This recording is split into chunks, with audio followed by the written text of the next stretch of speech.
DSC youth brigade भाई धर्मवीर डाबला के नेतृत्व में भाई संदीप जो है खरखिया और हमारे विधायक जी घनश्याम सराफ जी, हमारे दूसरे विधायक कपूर जी भवानी खेड़ा से, भाई वीरेंद्र कौशिक जी हमारे जिला अध्यक्ष, और भी कुमार साहब और सभी मिलकर के पूरे, वैसे तो हरियाणा भिवानी ज़िले का है लेकिन हरियाणा के कोने कोनों से लोग बाग यहाँ पर पहुँचे हैं डीएससी समाज के। और आज 629वां प्रकट दिवस संत कबीर दास जी महाराज जी का आज जो है मना रहे हैं। 29 तारीख 28 तारीख को हरियाणा के मुख्यमंत्री, हमारे मुख्यमंत्री नायब सिंह सैनी जी ने अपने निवास स्थान कबीर कुटीर पर इसको जो है बहुत धूमधाम से कबीर साहब का प्रकट दिवस मनाया था 28 जून को।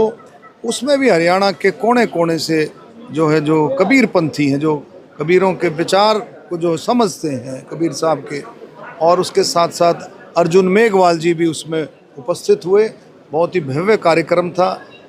कबीर साहब की वाणियों का शब्द कीर्तन जो है वहाँ पर हुआ। और आज भिवानी में यूथ ब्रिगेड इस प्रोग्राम को करी। माननीय मुख्यमंत्री जी ने चंडीगढ़ से ये घोषणा की है कि अगले साल भिवानी में राज्य स्तरीय समारोह जो है कबीर साहब की जयंती पर मनाया जाएगा। उन्होंने पहले ही घोषणा कर दी है, और कोई भी समाज की कोई मांग है, कोई बात है, तो उसको पहले भी चर्चा कर सकते हैं, और वो जो अगले साल तो मनाया ही जाएगा। क्या कुछ दे पाई है वर्तमान बीजेपी सरकार, क्या कहेंगे? देखिए डीएससी समाज जो, देखो डीएससी समाज की सबसे बड़ी जो मांग थी, सबसे बड़ी मांग थी इनकी कैटेगराइजेशन, जो सबसे बड़ी मांग थी। आप देखें बरसों साल पुरानी मांग थी इनको नौकरियों में, और जो इनका हिस्सेदारी होनी चाहिए वो प्रॉपर जस्टिफिकेशन नहीं हो रहा था। इस काम को माननीय मुख्यमंत्री जी ने, नायब सिंह सैनी जी ने करके एक बहुत बड़ा काम था समाज के का जो है वो पूरे का पूरा जो वायदा किया था चुनाव से पहले, जो वायदा था पार्टी का, वो सरकार ने बनते ही नायब सिंह सैनी जी ने पूरा किया। और आगे भी कोई डीएससी समाज की कोई भी बात आती है किसी भी तरह से, अब अपने आप ही नौकरियों में इनको हिस्सा मिलने लग गया है। और हर विकास के कामों में कहीं भी कोई बात आती है तो डीएससी समाज कहीं पीछे नहीं रहता।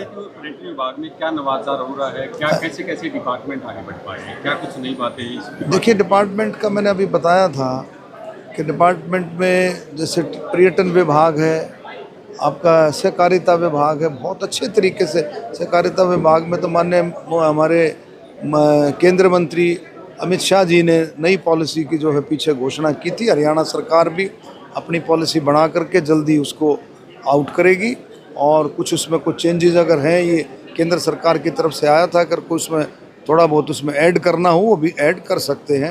पहले जो कोऑपरेटिव विभाग में जैसे रहता था, बड़ा सीमित सा काम था पैक्सेस में, अब multipurpose PACS, M PACS, CM PACS, comprehensive PACS, इनमें मल्टीपर्पज़ पैक्स का मतलब मल्टीपर काम भी उसमें उसी तरह से हो रहे हैं। पहले जैसे सीमित था कि भाई खाद बेच लिया, दवाई दे दी, दवाई बेच लिया, यूरिया ले लिया बेच दिया, लोन आदान प्रदान कर लिया। अब जो है इसका दायरा बढ़ गया है। इसमें आप मल्टीपर्पज़ कामों में आप गैस स्टेशंस, पेट्रोल पंप जैसे गैस स्टेशंस हैं, पेट्रोल पंप खोल सकते हैं, गैस एजेंसीज खोल सकते हैं, आप कम्युनिटी जो है जो CSC सेंटर, जो आपका कॉमन सर्विसेज सेंटर खोल सकते हैं, आप छोटे वेयर हाउसेज बना सकते हैं, और भी मल्टीपर्पज़ जो कई तरह के काम जो है इसमें कर सकते हैं। बहुत बड़ा दायरा। यही सोच माननीय प्रधानमंत्री जी अमित शाह जी की है कि हर घर से कम एक सदस्य सहकारिता से ज़रूर जुड़े। शिवसेना आप कह रहे हैं कि समाजवादी पार्टी को तोड़े, क्या विपक्ष को छोड़ेगी बीजेपी? देखिए ऐसा नहीं है, ये विचारधारा का खेल है। अगर कोई आदमी किसी पार्टी में है और उसकी पर वो सफोकेटेड महसूस करता है, उसकी विचारधारा नहीं काम कर रही है, तो वो आज़ाद है, वो कहीं भी जा सकता है, ज़रूरी नहीं। नहीं ऐसा कुछ नहीं। ऐसे विपक्ष का काम, ये कांग्रेस जो काम बनाती है, माहौल करती है, ये झूठा नैरेटिव सेट करने का काम है, उसका कोई काम नहीं। वो भारतीय जनता पार्टी की जीत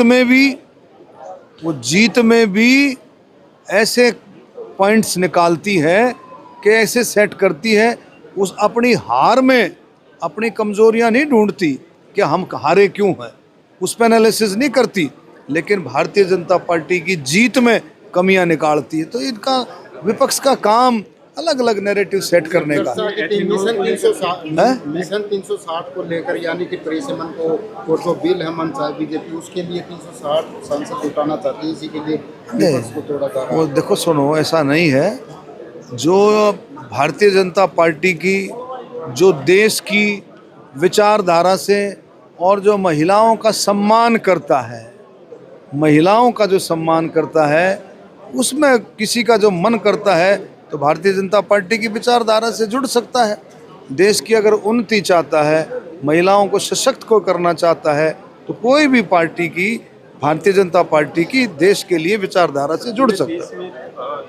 तेल में एथेनॉल की मिलावट को लेकर के इश्यू बना हुआ, आप क्या मानते हो, क्या एक्चुअल में ये इश्यू नहीं, ऐसा देखो, नहीं देखो, ऐसा है, ये साइंटिफिक प्रूवन है, ये साइंटिफिक तरीके से, टेक्निकल तरीके से इस बात को सिद्ध किया है, और पूरे विश्व में ये मुहिम चली हुई है।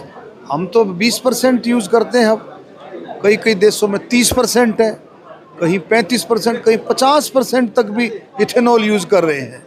तो ऐसा कुछ नहीं है, कहीं जो है अगर ऐसी बातें आई हैं तो उसमें टेक्निकली कोई ना कोई प्रॉब्लम होगी। बाकी कल भी आपने बयान सुना होगा, हमारे गडकरी जी का जो बयान आया है बिल्कुल पूर्वन है, और इसमें कोई ऐसी बात नहीं, बढ़ाया जाएगा, इसमें ऐसा कुछ नहीं है। सर, राम मंदिर में जो सदावत हो रही है उसको लेकर संघ हो या बीजेपी काफी आलोचना हो रही है। देखिए, उसकी सारी की जांच चल रही है।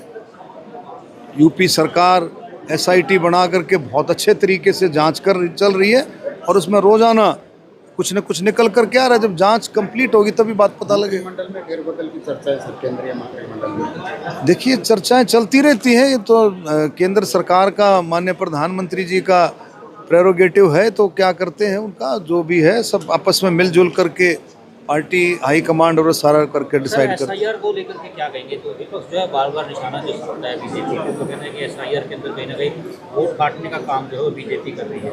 नहीं, ऐसा नहीं है। SIR का मतलब है शुद्धिकरण वोटों का जो है। और अब एक बात हो, कोई किसी की डेथ हो गई, वो वोट कटेगा ही। किसी ने डबल वोट बना रखी है, किसी की वोट भिवानी में भी है और गांव में भी है, एक वोट रहेगा। मतलब SIR का मतलब शुद्धिकरण है कि हर नागरिक की एक वोट, वो जो कहीं भी रखे, उसका अधिकार है, वो कहीं भी रख सकता है, तो एक वोट रहेगी उसकी। संख्या तो बढ़ रही है सर, SIR ना भी होता है वहाँ वोट कट रहे हैं। वोट तो इसलिए कट रही है, अब किसी कहीं की उठा करके देखो, जो जिनकी डेथ हो गई है, कई सालों से वो वोटें कटी नहीं है। मैं देख रहा था, मेरी कॉन्स्टिट्यूंसी में देख रहा था, वो 2002 से नहीं कटी है, वो वोटें कटी नहीं है, किस तरह से रह रही है। अब उसका शुद्धिकरण हो रहा है, तो इसमें कोई दिक्कत नहीं है। लेकिन कोई भी जो जायज़ वोट है, जो पात्र है, जिसकी वोट है, वो कोई एक वोट भी नहीं कटेगी। सर, रेवाड़ी में CM गए थे, वहाँ पर जो है सभी जो बीजेपी के MLA हैं उन्होंने एक तरह से बहिष्कार कर दिया। क्या पार्टी इस पर एक्शन लेगी? नहीं, बहिष्कार नहीं है। वो मुख्यमंत्री जी गए थे, वो हो सकता है, वो विधायकों के अलग अलग, अभी कपूर सिंह जी हैं हमारे विधायक, 4 दिन में जयपुर से आए हैं, तो कमेटियाँ और समितियाँ की बैठक चलती रहती है, तो वो कोई ऐसी बात नहीं। अगर आप ये वीडियो Facebook पर देख रहे हैं तो प्रथम गूंज चैनल को फॉलो करें, और अगर YouTube पर देख रहे हैं तो सब्सक्राइब करना न भूलें।